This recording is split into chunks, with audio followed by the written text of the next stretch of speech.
विवेक चूड़ामणि जैसा कि नाम से ही प्रस्तुत होता है, यह विवेक रूपी आभूषण का एक नग प्रतीत होता है। यह आदि शंकराचार्य द्वारा रचित उनकी अंतिम रचना है, जो कि अद्वैत वेदांत पर आधारित है। यह अद्वैत वेदांत की एक उत्कृष्ट रचना है। इस रचना का सिद्धांत ब्रह्म सत्य और जगत मिथ्या पर आधारित है। यह रचना हमें गहरे अनुभव के साथ जोड़ती है, जो कि एक ब्रह्मवेता तत्वदर्शी द्वारा प्राप्त किए गए हैं।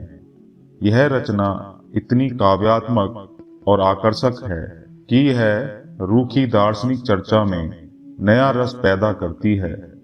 और कहा जाता है कि विवेक चूड़ामणि नामक ग्रंथ स्वामी विवेकानंद को भी अत्यंत प्रिय था। स्वामी विवेकानंद जी की रचनाओं में भी हम कई स्थान पर विवेक चूड़ामणि का वर्णन देख सकते हैं। तो दोस्तों, आइए विवेक चूड़ामणि को श्रवण करते हैं। जो अज्ञेय होकर भी संपूर्ण वेदांत के सिद्धांत वाक्यों से जाने जाते हैं, उन परमानंद स्वरूप सद्गुरुदेव श्री गोविंद को मैं प्रणाम करता हूँ। जीवों को प्रथम तो नर जन्म ही बहुत मुश्किल से मिलता है। नर जन्म प्राप्त करने के बाद उसमें पुरुषत्व और ब्राह्मणत्व का मिलना तो और भी दुर्लभ होता है। ब्राह्मणत्व प्राप्त होने के बाद भी वैदिक धर्म का अनुगामी होना और उससे भी विद्वान होना अत्यंत कठिन है। यह सब कुछ होने के बाद भी आत्मा और अनात्मा का विवेक, सम्यक अनुभव, ब्रह्मत्व भाव से स्थिति और मुक्ति, ये तो करोड़ों जन्मों में किए हुए शुभ कर्मों के उदय हुए बिना प्राप्त हो ही नहीं सकते। भगवत कृपा ही जिनकी प्राप्ति का कारण है, वे मनुष्यत्व, मुमुक्षुत्व और महान पुरुषों का संग, ये तीनों ही दुर्लभ हैं। यहाँ आदि शंकराचार्य कहते हैं कि एक तो मनुष्य जन्म और मनुष्य जन्म में मुक्त होने की इच्छा और महान पुरुषों का संग, ये तीनों ही बहुत दुर्लभ वस्तुएं हैं। इनकी प्राप्ति तब होती है जब मनुष्य के कई जन्मों के पुण्य कर्मों का उदय होता है और उनके फलस्वरूप इन तीनों ही संयोग की प्राप्ति होती है।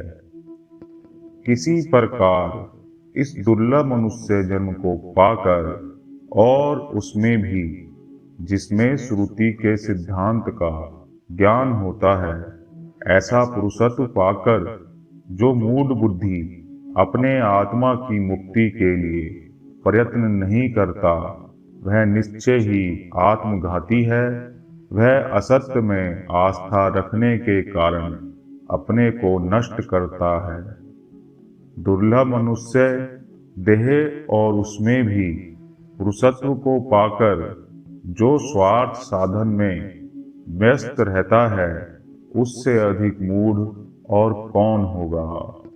भले ही कोई शास्त्रों की व्याख्या करे, देवताओं का यज्ञ करे, कई प्रकार के शुभ कर्म करे और देवताओं को भजता रहे, परंतु जब तक ब्रह्म और आत्मा की एकता का बोध नहीं होता, तब तक 100 कल्पों के बीत जाने पर भी मुक्ति नहीं हो सकती। यहाँ आदि शंकराचार्य कह रहे हैं कि आप बेशक सभी प्रकार के कर्मकांड कीजिए, परंतु जब तक आत्मा और परमात्मा के एकत्व का बोध प्राप्त नहीं होता, 100 कल्पों में भी मुक्ति नहीं हो सकती। श्रीमद् भगवद गीता में इन कल्पों के अर्थ को विस्तार से समझाया गया है। यदि आप कल्पों के अर्थ को समझना चाहते हैं, तो श्रीमद् भगवद गीता भी अवश्य श्रवण करें। वैसे सतही तौर पे एक कल्प एक युग अर्थात एक युग के भी 4 युग का समूह एक कल्प कहा जाता है, अर्थात सतयुग, त्रेता युग, द्वापर युग और कलयुग। इन चारों के समय को यदि जोड़ दिया जाए तो ब्रह्मा का एक कल्प बनता है। क्योंकि धन से अमृतत्व की आशा नहीं है, यह मुक्ति का हेतु कर्म भी नहीं है, यह बात स्पष्ट है। इसलिए विद्वान संपूर्ण बाह्य भोगों की इच्छा त्याग कर संत शिरोमणि गुरुदेव की शरण जाकर उनके उपदेश किए हुए विषय में समाहित होकर मुक्ति के लिए यत्न करें और निरंतर सत्य वस्तु आत्मा के दर्शन में स्थित रहता हुआ योगारूढ़ होकर संसार समुद्र में डूबे हुए अपने आत्मा का ही उद्धार करें। आत्म अभ्यास में तत्पर हुए धीर विद्वानों को संपूर्ण कर्मों को त्याग कर भव बंधन से मुक्ति के लिए प्रयत्न करना चाहिए। कर्म चित्त की शुद्धि के लिए ही है, तत्व दृष्टि के लिए नहीं। वस्तु सिद्धि अर्थात तत्व दृष्टि तो विचार से ही प्राप्त होती है, करोड़ों कर्मों से कुछ भी नहीं हो सकता। भली भांति विचार से सिद्ध हुआ तत्व का निश्चय भ्रम से उत्पन्न हुए महान सर्प भय रूपी दुख को नष्ट करने वाला होता है। यहाँ आदि शंकराचार्य कहते हैं कि जिस तरह एक सर्प हमें रस्सी में प्रतीत होता है, जिसका कारण कि भ्रम होता है, और जब यह भ्रम टूट जाता है तो यह जो भ्रम से भय उत्पन्न हुआ है उस भय का भी नाश हो जाता है। इसी प्रकार जब तत्व की प्राप्ति होती है अर्थात तत्व ज्ञान की प्राप्ति होती है तो यह संसार का भ्रम भी इसी प्रकार नष्ट हो जाता है। कल्याणप्रद उक्तियों द्वारा विचार करने से ही वस्तु का निश्चय होता देखा जाता है। स्नान, दान अथवा सैकड़ों प्राणायामों से नहीं। विशेषतः अधिकारी को ही फल सिद्धि होती है। देश, काल आदि उपाय भी उसमें अवश्य सहायक होते हैं। अतः ब्रह्म वेताओं में श्रेष्ठ दया सागर गुरुदेव की शरण में जाकर जिज्ञासु को आत्म तत्व का विचार करना चाहिए। जो बुद्धिमान हो, विद्वान हो और तर्क वितर्क में कुशल हो, ऐसे लक्षणों वाला पुरुष ही आत्मविद्या का अधिकारी होता है। जो सद्विवेकी, वैराग्यवान, सम, दम आदि षट संपत्ति युक्त और मुमुक्षु हो, उसी में ही ब्रह्म जिज्ञासा की योग्यता मानी जाती है। यहाँ मनुष्यों के जिज्ञासा के 4 साधन बताए हैं। उनके होने से ही सत्य स्वरूप आत्मा में स्थिति हो सकती है, उनके बिना नहीं। पहला साधन नित्यानित्य वस्तु विवेक गिना जाता है। दूसरा लौकिक एवं पारलौकिक सुख में वैराग्य का होना है। तीसरा सम, दम, उपरति, तितिक्षा, श्रद्धा, समाधान ये 6 संपत्तियां हैं। और चौथा मुमुक्षुता है। ब्रह्म सत्य है और जगत मिथ्या है, ऐसा जो निश्चय है यही नित्यानित्य वस्तु विवेक कहलाता है। दर्शन और श्रवण आदि के द्वारा देह से लेकर ब्रह्मलोक पर्यंत संपूर्ण अनित्य भोग पदार्थों में जो घृणा बुद्धि है वही वैराग्य है। बार बार दोष दृष्टि करने से विषय समूह से विरक्त होकर चित्त का अपने लक्ष्य में स्थिर हो जाना ही सम है। कर्मेंद्रियों और ज्ञानेंद्रियों दोनों को उनके विषयों से खींचकर अपने अपने गोलकों में स्थित करना ही दम कहलाता है। वृत्ति का बाह्य विषयों का आश्रय न लेना ही उत्तम उपरति कहलाता है। चिंता और शोक से रहित होकर बिना कोई प्रतिकार किए सब प्रकार के कष्टों का सहन करना तितिक्षा कहलाती है। शास्त्र और गुरु वाक्य में सत्य तु बुद्धि करना, इसी को सज्जनों ने श्रद्धा कहा है, जिससे कि वस्तु की प्राप्ति होती है। वस्तु अर्थात तत्व ज्ञान। अपनी बुद्धि को सब प्रकार शुद्ध ब्रह्म में ही सदा स्थिर रखना समाधान कहलाता है। चित्त की इच्छा पूर्ति का नाम समाधान नहीं है। अहंकार से लेकर देह पर्यंत जितने अज्ञान कल्पित बंधन हैं, उनको अपने स्वरूप के ज्ञान द्वारा त्यागने की इच्छा ही मुमुक्षुता कहलाती है। वह मुमुक्षुता मंद और मध्यम भी हो तो भी वैराग्य तथा सम आदि षट संपत्ति और गुरु कृपा से बढ़कर फल उत्पन्न करती है। जिस पुरुष में वैराग्य और मुमुक्षुत्व तीव्र होते हैं, उसी में सम आदि चरितार्थ और सफल भी होते हैं। जहाँ इन वैराग्य और मुमुक्षुत्व की अल्पता है अर्थात कमी है, वहाँ सम आदि का भी मरुस्थल में जल प्रतीति के समान आभास ही समझना चाहिए।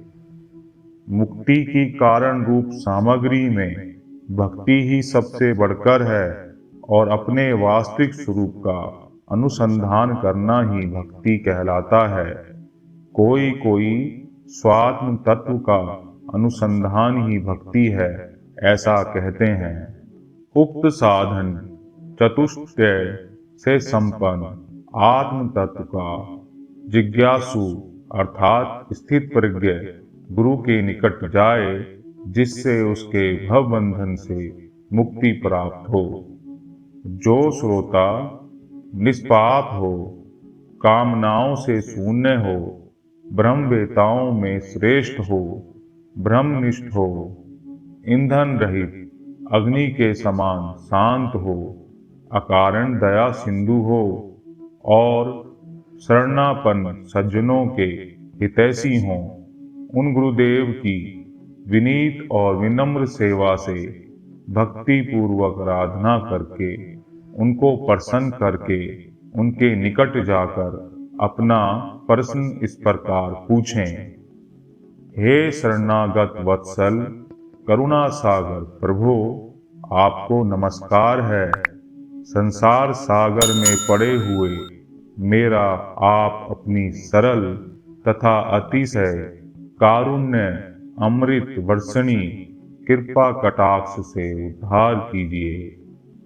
जिससे छुटकारा पाना अति कठिन है, उस संसार दावानल से दग्ध तथा दुर्भाग्य रूपी आंधी से अत्यंत कंपित और भयभीत हुए मुझ शरणागत की आप मृत्यु से रक्षा कीजिए, क्योंकि इस समय मैं और किसी शरण देने वाले को नहीं जानता। भयंकर संसार सागर से स्वयं उत्तीर्ण हुए और अन्य जनों को भी बिना कारण ही तारते तथा लोकहित का आचरण करते अति शांत महापुरुष ऋतुराज वसंत के समान निवास करते हैं। महात्माओं का यह स्वभाव ही है कि वे स्वतः ही दूसरों का श्रम दूर करने में प्रवृत्त होते हैं। सूर्य के प्रचंड तेज से संतप्त पृथ्वी को चंद्रदेव ही शांत करते हैं। हे प्रभु, प्रचंड संसार दावानल की ज्वाला से तपे हुए इस दीन शरण आए हुए को आप ब्रह्मानुभूति से युक्त परम पुनीत शीतल निर्मल और वाक रूपी स्वर्ण कलश से निकले हुए सुनने में सुखद वचनामृत से कृपया सींचिए। वे धन्य हैं जो आपके एक क्षण के करुणामय दृष्टिपथ के पात्र होकर आपके द्वारा अपना लिए गए हैं।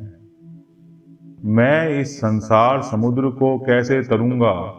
मेरी क्या गति होगी? उसका क्या उपाय है? यह तो मैं कुछ भी नहीं जानता। प्रभु, कृपया मेरी रक्षा कीजिए और मेरे संसार दुख के क्षय का आयोजन कीजिए। इस प्रकार कहते हुए अपनी शरण में आए संसारानल संतप्त शिष्य को महात्मा गुरु करुणामय दृष्टि से देखकर अभय प्रदान करते हैं। शरणागति की इच्छा वाले उस मुमुक्षु आज्ञाकारी शांत चित्त समाधि संयुक्त साधु शिष्य को गुरु कृपया तत्वोपदेश करे। गुरु, हे विद्वान, तू डर मत, तेरा नाश नहीं होगा। संसार सागर से तरने का उपाय है। जिस मार्ग से यतिजन इसके पार गए हैं, वही मार्ग मैं तुझे दिखाता हूँ। संसार रूपी भय का नाश करने वाला कोई एक महान उपाय है, जिसके द्वारा तू संसार सागर को पार करके परमानंद प्राप्त करेगा। वेदांत वाक्यों के अर्थ का विचार करने से तो उत्तम ज्ञान होता है, जिससे फिर संसार दुख का नाश हो जाता है। श्रद्धा, भक्ति, ध्यान और योग, इनको भगवती श्रुति मुमुक्षु की मुक्ति के हेतु बतलाती है। जो इन्हीं में स्थित होता है, उसका अविद्या कल्पित देह बंधन से मोक्ष हो जाता है। तुझ परमात्मा का अनात्म बंधन अज्ञान के कारण ही है, और उसी से तुझको यह जन्म मरण रूपी संसार प्राप्त हुआ है। अतः उन आत्मा और अनात्मा के विवेक से उत्पन्न हुआ बोध रूप अग्नि अज्ञान के कार्य रूप संसार को मूल सहित भस्म कर देगा। शिष्य, हे स्वामीन, कृपया सुनिए, मैं यह प्रश्न करता हूँ, उसका उत्तर आपके श्रीमुख से सुनकर मैं कृतार्थ हो जाऊंगा। बंध क्या है? यह कैसे हुआ? इसकी स्थिति कैसे है? और इससे मोक्ष कैसे मिल सकता है? अनात्मा क्या है और परमात्मा किसे कहते हैं? और उनका विवेक कैसे होता है? कृपया यह सब कहिए। गुरु, तू धन्य है, कृत्य है। तेरा कुल तो तुझसे पवित्र हो गया, क्योंकि तू अविद्या रूपी बंधन से छूटकर ब्रह्म भाव को प्राप्त होना चाहता है। पिता के ऋण को चुकाने वाले तो पुत्रादि होते हैं, परंतु भव बंधन से छुड़ाने वाला अपने से भिन्न कोई और होता ही नहीं है। सिर पर रखे हुए बोझ का दुख और भी दूर कर सकते हैं, परंतु भूख प्यास आदि का दुख तो अपने सिवा कोई और मिटा ही नहीं सकता। अथवा जैसे जो रोगी पथ्य और औषध का सेवन करता है, उसी को आरोग्य सिद्धि होती है। किसी और के द्वारा किए हुए कर्मों से कोई निरोग नहीं होता। वैसे ही विवेकी पुरुष वस्तु का स्वरूप भी स्वयं अपने ज्ञान नेत्रों से ही जानते हैं, किसी अन्य के द्वारा नहीं। चंद्रमा का स्वरूप अपने ही नेत्रों से देखा जाता है, दूसरों के द्वारा क्या जाना जा सकता है? अविद्या, कामना और कर्मादि के जाल के बंधनों को 100 करोड़ कल्पों में भी अपने सिवा कोई और नहीं खोल सकता। मोक्ष ना तो योग से सिद्ध होता है, ना सांख्य से, ना कर्म से और ना विद्या से। वह केवल ब्रह्मात्मैक्य के बोध अर्थात ब्रह्म और आत्मा की एकता के बोध से ही होता है और किसी प्रकार से नहीं। जिस प्रकार वीणा का रूप लावण्य तथा तंत्री को बजाने का सुंदर ढंग मनुष्यों के मनोरंजन का ही कारण होता है, उससे कोई साम्राज्य की प्राप्ति नहीं होती, उसी प्रकार विद्वानों की वाणी, कुशलता, शब्दों की धारावाहिकता, शास्त्र व्याख्यान की कुशलता और विद्वता भोग का ही कारण होती है, मोक्ष का नहीं। परमात्म तत्व यदि ना जाना तो शास्त्राध्ययन निष्फल है अर्थात व्यर्थ है, और यदि परम तत्व को जान लिया तो शास्त्राध्ययन निष्फल ही है। यहाँ आदि शंकराचार्य कहते हैं, यदि शास्त्र को पढ़कर भी परमात्म तत्व को नहीं जाना तो शास्त्र अध्ययन व्यर्थ है, और यदि परमात्म तत्व को जान लिया गया है तो भी शास्त्र अध्ययन व्यर्थ है। तब शास्त्रों के अध्ययन की कोई आवश्यकता ही नहीं है। शब्द जाल तो चित्त को भटकाने वाला एक महान वन है, इसलिए किन्हीं तत्वज्ञानी महात्मा से प्रयत्न पूर्वक आत्म तत्व को जानना चाहिए। अज्ञान रूपी सर्प से डसे हुए को ब्रह्म ज्ञान रूपी औषधि के बिना वेद से, शास्त्र से, मंत्र से और औषधि से क्या लाभ। औषधि को बिना पिए केवल औषध शब्द के उच्चारण मात्र से रोग ठीक नहीं हो जाता, इसी प्रकार अपरोक्षानुभव के बिना केवल ब्रह्म ब्रह्म कहने से कोई मुक्त नहीं हो सकता। बिना दृश्य प्रपंच का विलय किए और आत्म तत्व को जाने केवल बाह्य शब्दों से, जिनका फल केवल उच्चारण मात्र ही है, मनुष्य की मुक्ति कैसे हो सकती है। बिना शत्रुओं का वध किए और बिना पृथ्वी मंडल का ऐश्वर्य प्राप्त किए मैं राजा हूँ ऐसा कहने से ही तो कोई राजा नहीं हो जाता। पृथ्वी में गड़े हुए धन को प्राप्त करने के लिए जैसे किसी विश्वसनीय पुरुष के कथन की और पृथ्वी को खोदने, कंकड़, पत्थर आदि को हटाने तथा प्राप्त हुए धन को स्वीकार करने की आवश्यकता होती है, कोरी बातों से वह बाहर नहीं निकलता। उसी प्रकार समस्त माइक प्रपंच से शून्य निर्मल आत्म तत्व भी ब्रह्मविद गुरु के उपदेश तथा उसके मनन और निधि ध्यासन से ही प्राप्त होता है, थोथी बातों से नहीं। इसलिए रोग आदि के समान भव बंधन की मुक्ति के लिए विद्वान को अपनी संपूर्ण शक्ति लगाकर स्वयं ही प्रयत्न करना चाहिए। तूने आज जो प्रश्न किया है, शास्त्रज्ञ जन उसको बहुत श्रेष्ठ मानते हैं। वह प्राय सूत्र रूप अर्थात संक्षिप्त है, तो भी गंभीर अर्थयुक्त और मुमुक्षुओं के जानने योग्य है। हे विद्वान, जो मैं कहता हूँ सावधान होकर सुन, और उसको सुनने से तू शीघ्र ही भवबंधन से मुक्त हो जाएगा।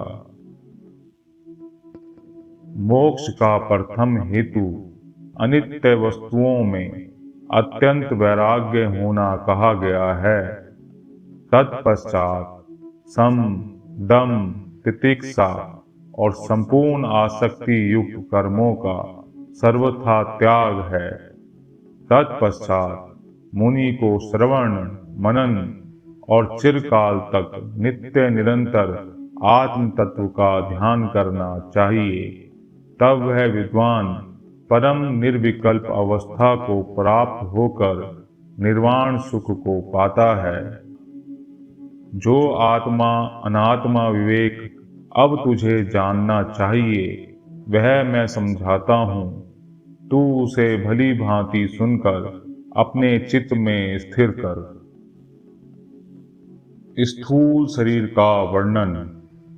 मज्जा, अस्थि, मेद, मांस, रक्त, चर्म और त्वचा, इन 7 धातुओं से बने हुए तथा चरण, जंघा, छाती, भुजा, पीठ और मस्तक आदि अंगोपांगों से युक्त मैं और मेरा रूप से प्रसिद्ध इस मोह के आश्रय रूप देह को विद्वान लोग स्थूल शरीर कहते हैं। आकाश, वायु, तेज, जल और पृथ्वी ये सूक्ष्म भूत हैं। इनके अंश परस्पर मिलने से स्थूल होकर स्थूल शरीर की रचना करते हैं और इन्हीं की तन मात्राएं भोक्ता जीव के भोग रूप सुख के लिए शब्द आदि 5 विषय हो जाती हैं। जो मूढ़ इन विषयों में राग रूपी सुदृढ़ एवं विस्तृत बंधन से बंध जाते हैं, वे अपने कर्म रूपी दूत के द्वारा वेग से प्रेरित होकर अनेक उत्तम अधम योनियों में आते जाते रहते हैं।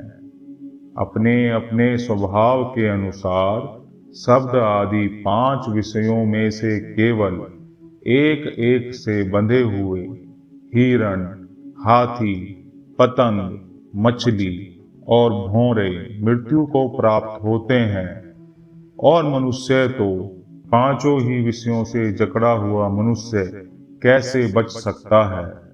दोष में विषय काले सर्प के विष से भी अधिक तीव्र है, क्योंकि विष तो खाने वाले को ही मारता है, परंतु विषय तो आंख से देखने वाले को भी नहीं छोड़ते। जो विषयों की आशा रूप कठिन बंधन से छूटा हुआ है, वही मोक्ष का भागी होता है और कोई नहीं, चाहे वह 6 दर्शनों का ज्ञाता भी क्यों ना हो।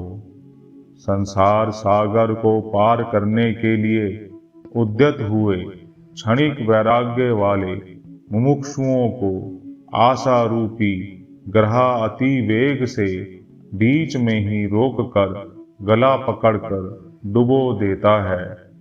जिसने वैराग्य रूपी खड्ग से विषय रूपी ग्रह को मार दिया है, वही निर्विघ्न संसार समुद्र के पार जा सकता है।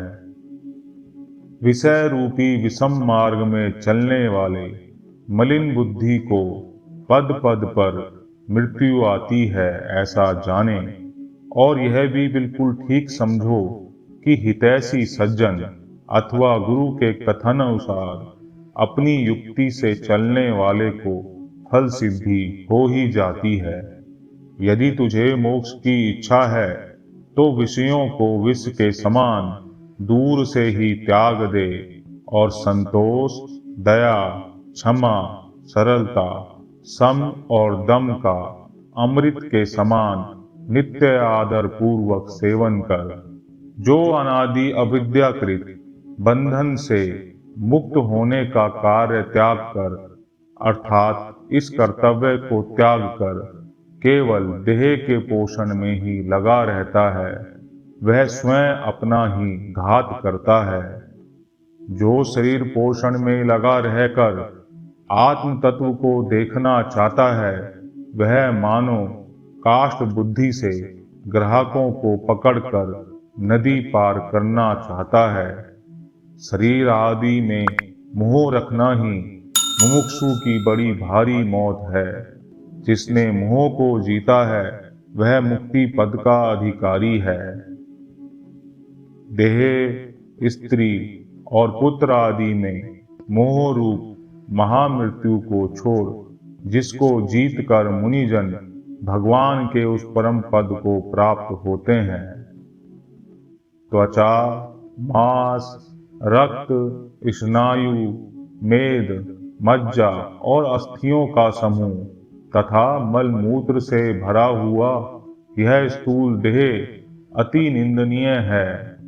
पंचीकृत स्थूल भूतों से पूर्व कर्मानुसार उत्पन्न हुआ यह शरीर आत्मा का स्थूल भोगायतन है। इसकी अवस्था जागृत है, जिसमें कि स्थूल पदार्थों का अनुभव होता है। इससे तादात्म्य को प्राप्त होकर ही जीव माला, चंदन तथा स्त्री आदि नाना प्रकार के स्थूल पदार्थों को बाह्य इंद्रियों से सेवन करता है।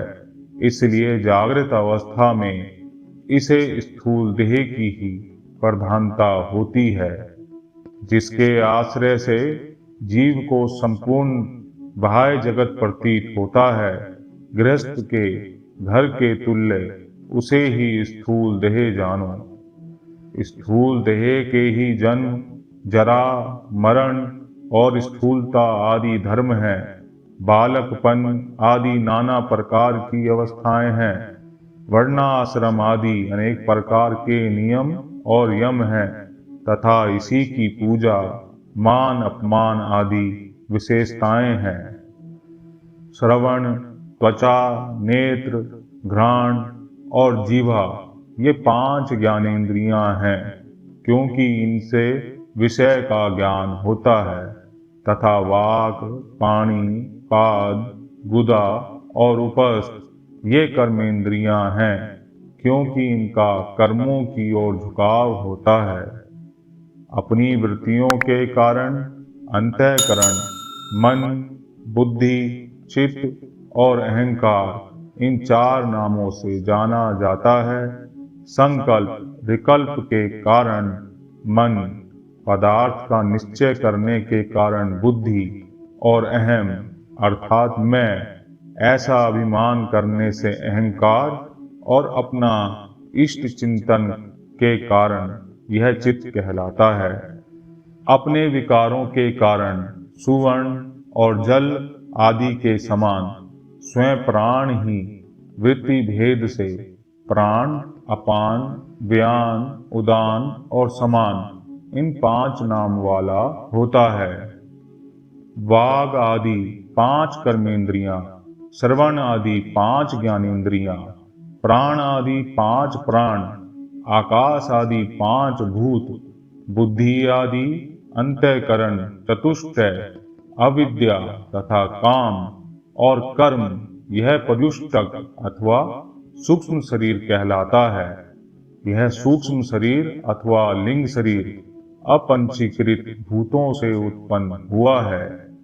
यह वासना युक्त होकर कर्म फलों का अनुभव कराने वाला है और स्वरूप का ज्ञान न होने के कारण आत्मा की अनादि उपाधि है। स्वप्न इसकी अभिव्यक्ति की अवस्था है, जहाँ यह स्वयं ही बचा हुआ भासता है। स्वप्न में जहाँ यह स्वयं प्रकाश परमात्मा शुद्ध चेतन ही भासता है, बुद्धि जागृत कालीन नाना प्रकार की वासनाओं से कर्ता आदि भावों को प्राप्त होकर स्वयं ही प्रतीत होने लगती है। बुद्धि ही जिसकी उपाधि है, ऐसा वह सर्वसाक्षी बुद्धि के किए हुए कर्मों से तनिक भी लिप्त नहीं होता, क्योंकि वह असंग है। अतः उपाधिकृत कर्मों से तनिक भी लिप्त नहीं हो सकता। यह लिंग देह चिदात्मा पुरुष के संपूर्ण व्यापारों का कारण है। जिस प्रकार बढ़ई का वसूला होता है, इसलिए यह आत्मा असंग है। नेत्रों के सदोष अथवा निर्दोष होने से प्राप्त हुए अंधापन, धुंधलापन अथवा स्पष्ट देखना आदि नेत्रों के ही धर्म हैं। इसी प्रकार बहरापन, गूंगापन आदि भी श्रोत्रादि के धर्म हैं। सर्व साक्षी आत्मा के नहीं। श्वास प्रश्वास, जमाई, छींक, कांपना और उछलना आदि क्रियाओं को तत्वज्ञ प्राण आदि का धर्म बतलाते हैं, तथा क्षुधा पिपासा भी प्राण के ही धर्म है। शरीर के अंदर इन चक्षु आदि इंद्रियों में चिदाभास के तेज से व्याप्त हुआ अंतःकरण मैंपन का अभिमान करता हुआ स्थिर रहता है। इसी को ही अहंकार समझना चाहिए। यही कर्ता भोक्ता तथा मैंपन का अभिमान करने वाला है, और यही सत्व आदि गुणों के योग से तीनों अवस्थाओं को प्राप्त होता है।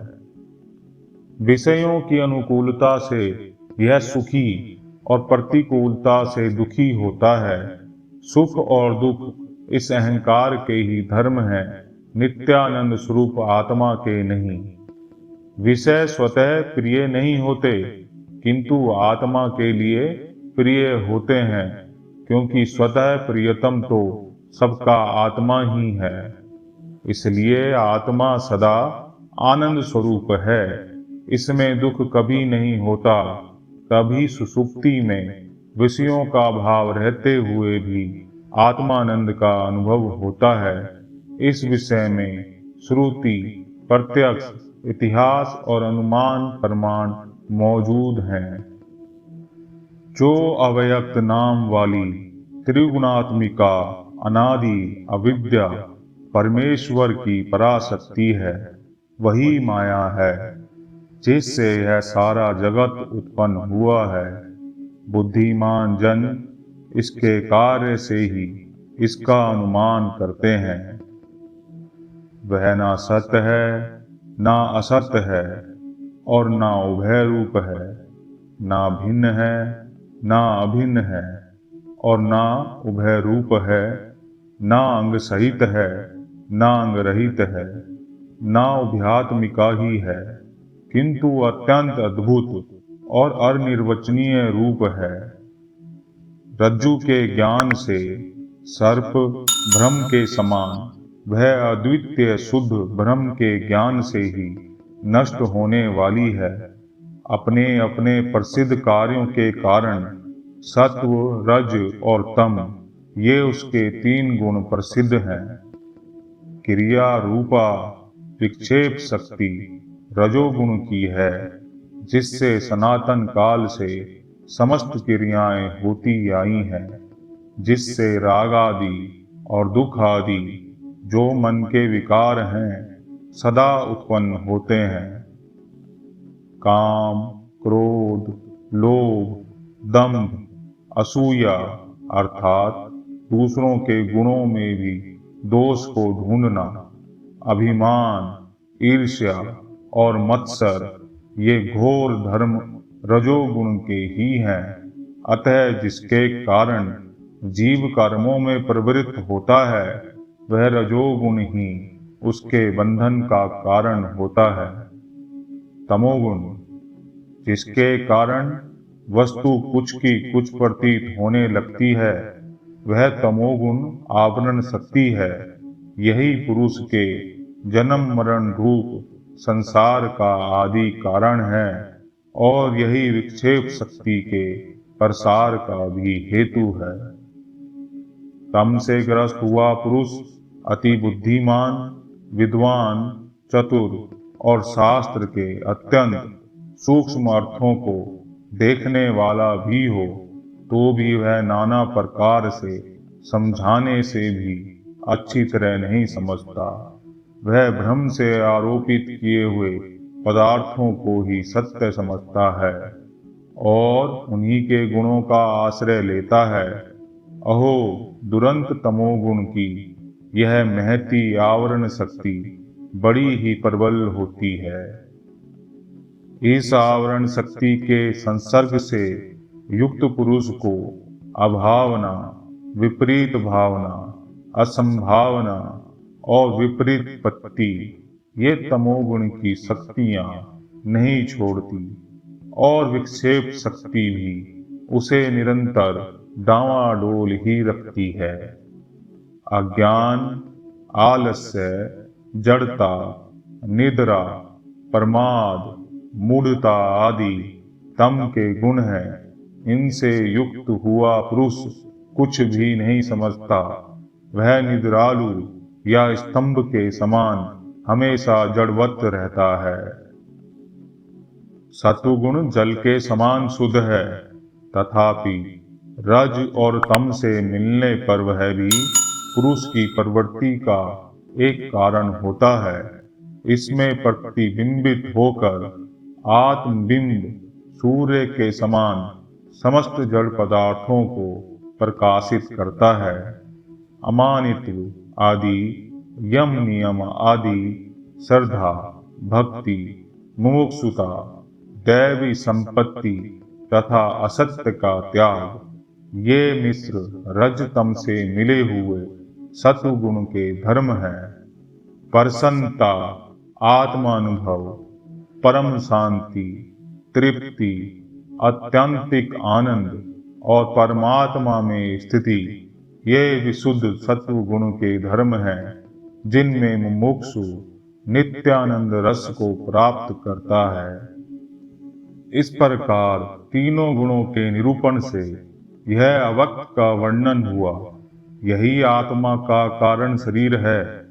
इसकी अभिव्यक्ति की अवस्था सुषुप्ति है, जिसमें बुद्धि की संपूर्ण वृत्तियां लीन हो जाती हैं। जहाँ सब प्रकार के ज्ञान शांत हो जाते हैं और बुद्धि बीज रूप से ही स्थिर रहती है, वह सुषुप्ति अवस्था है। इसकी प्रतीति मैं कुछ नहीं जानता ऐसी लोक प्रसिद्ध उक्ति से ही होती है। देह, इंद्रियां, प्राण, मन और अहंकार और समस्त विकार, सुख आदि संपूर्ण विषय, आकाश आदि भूत और अव्यक्त पर्यंत निखिल विश्व, ये सभी अनात्मा हैं। माया और महत्व से लेकर देह पर्यंत माया के संपूर्ण कार्यों को तू मरुमरीचिका के समान असत और अनात्मक जान। अब मैं तुझे परमात्मा का स्वरूप बताता हूँ, जिसे जानकर मनुष्य बंधन से छूटकर कैवल्य पद को प्राप्त करता है। अहम प्रत्यय का आधार कोई स्वयं नित्य पदार्थ है, जो तीनों अवस्थाओं का साक्षी होकर भी पंच को सातीत है, जो जागृत, स्वप्न और सुषुप्ति तीनों अवस्थाओं में बुद्धि और उसकी वृत्तियों के होने और ना होने का अहम भाव से स्थित हुआ जानता है, जो स्वयं सबको देखता है किंतु जिसको कोई नहीं देख सकता, जो बुद्धि आदि को प्रकाशित करता है, जो स्वयं सबको देखता है किंतु जिसको कोई नहीं देख सकता, जो बुद्धि आदि को प्रकाशित करता है किंतु जिसे बुद्धि आदि प्रकाशित नहीं कर सकते, जिसने संपूर्ण विश्व को व्याप्त किया हुआ है किंतु जिसे कोई व्याप्त नहीं कर सकता, तथा जिसके भासने पर यह आभास रूप सारा जगत भासित हो रहा है, जिसकी सन्निधि मात्र से देह, इंद्रिय, मन और बुद्धि प्रेरित हुए से अपने अपने विषयों में बरतते हैं।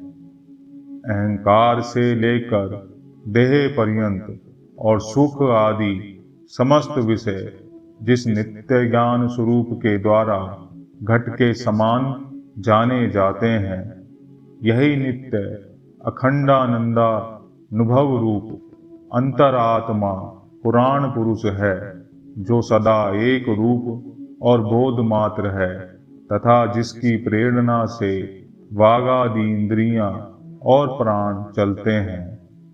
इस सत्वात्मा अर्थात बुद्धि रूप में स्थित अव्यक्त आकाश के भीतर एक परम प्रकाश में आकाश सूर्य के समान अपने तेज से इस संपूर्ण जगत को दैदीप्यमान करता हुआ बड़ी तीव्रता से प्रकाशमान हो रहा है।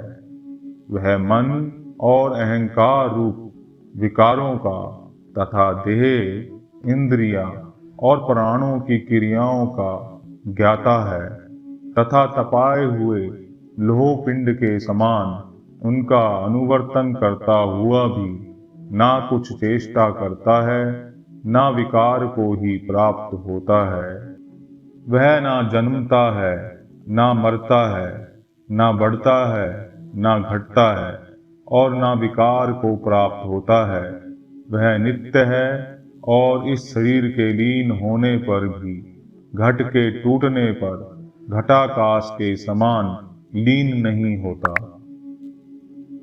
प्रकृति और उसके विकारों से भिन्न शुद्ध ज्ञान स्वरूप वह निर्विशेष परमात्मा सत्य असत सबको प्रकाशित करता हुआ जागृत आदि अवस्थाओं में अहम भाव से स्फुरित हुआ बुद्धि के साक्षी रूप से साक्षात विराजमान है।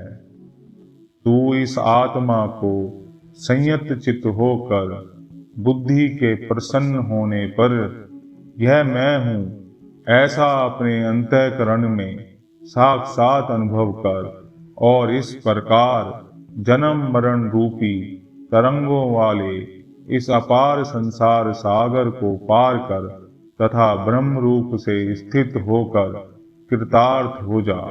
पुरुष का अनात्म वस्तुओं में अहम इस आत्म बुद्धि का होना ही जन्म मरण रूपी द्वेष क्लेशों की प्राप्ति कराने वाला अज्ञान से प्राप्त हुआ बंधन है, जिसके कारण यह जीव इस असत शरीर को सत्य समझकर इसमें आत्म बुद्धि हो जाने से तंतुओं से रेशम के कीड़े के समान इसका विषयों द्वारा पोषण, मार्जन और रक्षण करता रहता है। मूढ़ पुरुष को तमोगुण के कारण ही अन्य में अन्य बुद्धि होती है।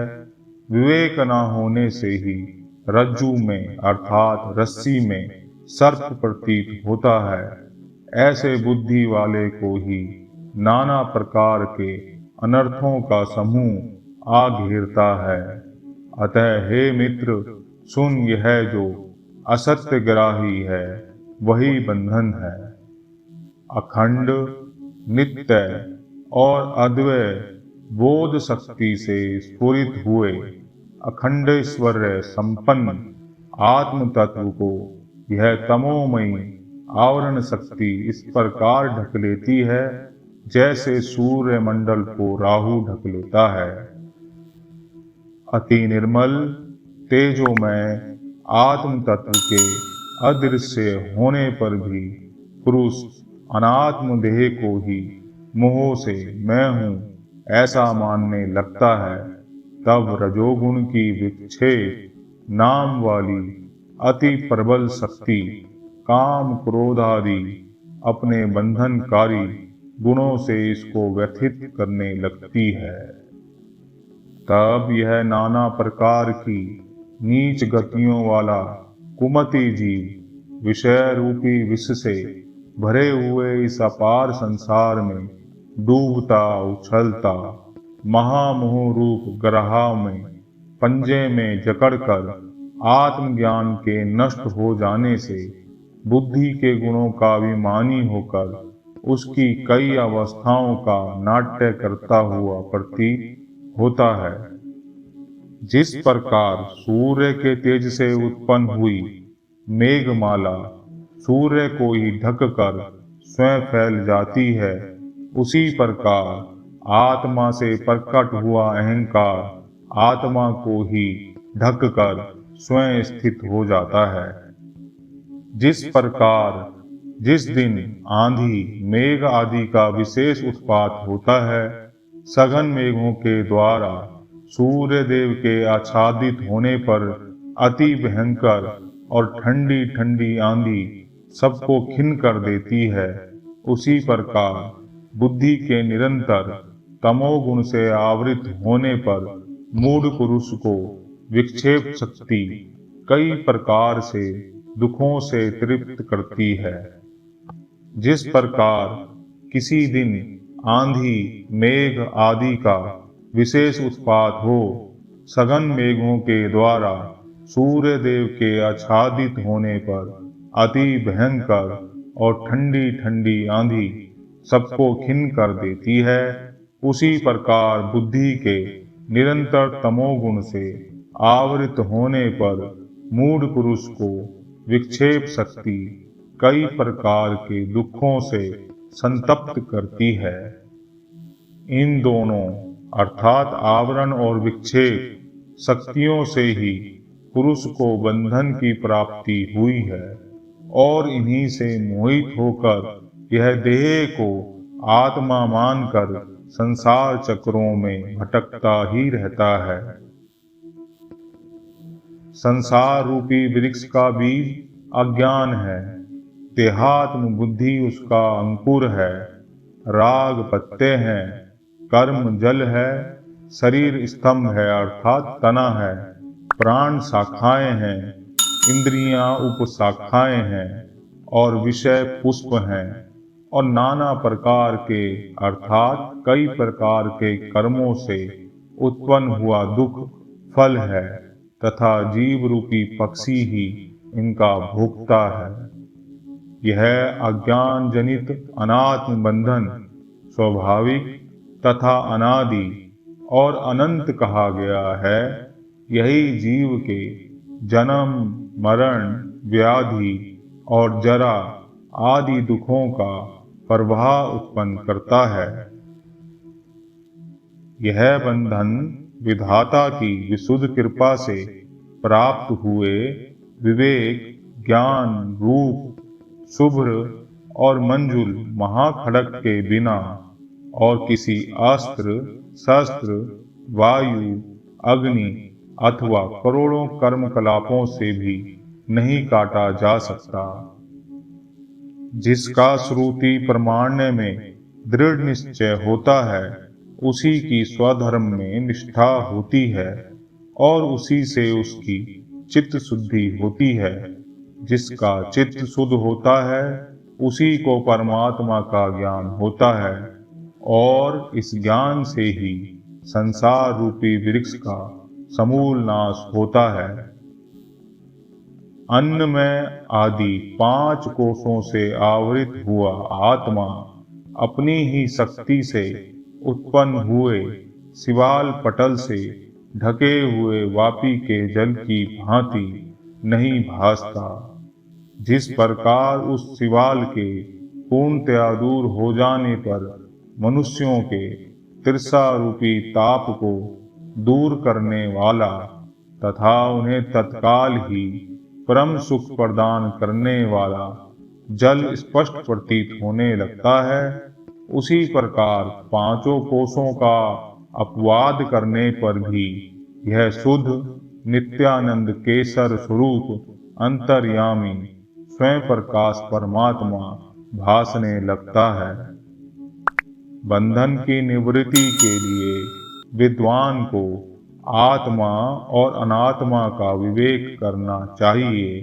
उसी से अपने आप को सच्चिदानंद स्वरूप जानकर वह आनंदित हो जाता है। जो पुरुष अपने असंग और अक्रिय परेगात्मा को मूंज में से सींक के समान दृश्य वर्ग पृथक करके तथा सबका उसी में लय करके आत्मभाव से स्थित रहता है, वही मुक्त है। अन्न से उत्पन्न हुआ यह देह ही अन्नमय कोश है, जो अन्न से ही जीता है और अन्न के बिना नष्ट हो जाता है। यह त्वचा, चर्म, मांस, रुधिर, अस्थि और मल आदि का समूह स्वयं नित्य सिद्ध आत्मा नहीं हो सकता। यह जन्म से पूर्व और मृत्यु के पश्चात भी नहीं रहता। क्षण में जन्म लेता है, क्षणिक गुण वाला होता है और अस्थिर स्वभाव भी होता है तथा अनेक तत्वों का संघात जड़ और घट के समान होता है। फिर यह भाव विकारों को जानने वाला आत्मा कैसे हो सकता है? यह हाथ पैरों वाला शरीर आत्मा नहीं हो सकता, क्योंकि उसके अंग भंग होने पर भी अपनी शक्ति का नाश ना होने के कारण पुरुष जीवित रहता है। इसके सिवा जो शरीर स्वयं शासित है, वह शासक आत्मा कभी नहीं हो सकता। देह उसके धर्म, उसके कर्म तथा उसकी अवस्थाओं के साक्षी, आत्मा की उससे पृथकता स्वयं ही स्वतः सिद्ध है। हड्डियों का समूह, मांस से लिथड़ा हुआ और मल से भरा हुआ यह अति कुत्सित देह अपने से भिन्न, अपना जानने वाला स्वयं ही कैसे हो सकता है? त्वचा, मांस, मेद, अस्थि और मल की राशि रूप इस देह में मूढ़जन ही अहंकार करते हैं। विचारशील तो अपने परमार्थिक स्वरूप को इससे अलग ही जानते हैं। जड़ पुरुषों की मैं देह हूँ, ऐसी देह में अहंकार बुद्धि होती है। विद्वान की जीव में और विवेक विज्ञान महात्मा की मैं ब्रह्म हूँ, ऐसी सत्य आत्मा में ही अहम बुद्धि होती है।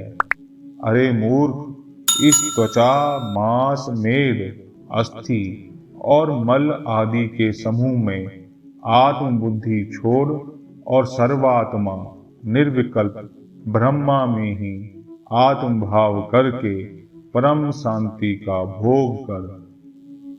जब तक विद्वान असत देह और इंद्रिय आदि में ब्रह्म से उत्पन्न हुई अहंता को नहीं त्यागता, तब तक वह वेदांत सिद्धांतों का पारदर्शी क्यों ना हो, उसके मोक्ष की तो कोई संभावना ही नहीं है।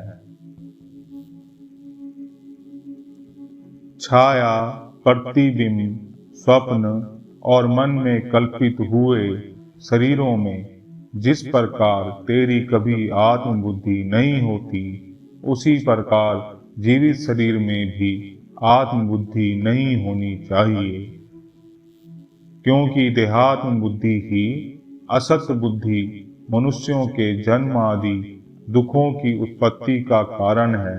अतः उसे तू प्रयत्न पूर्वक छोड़ दे। उस बुद्धि के छूट जाने पर फिर पुनर्जन्म की कोई आशंका नहीं रहेगी।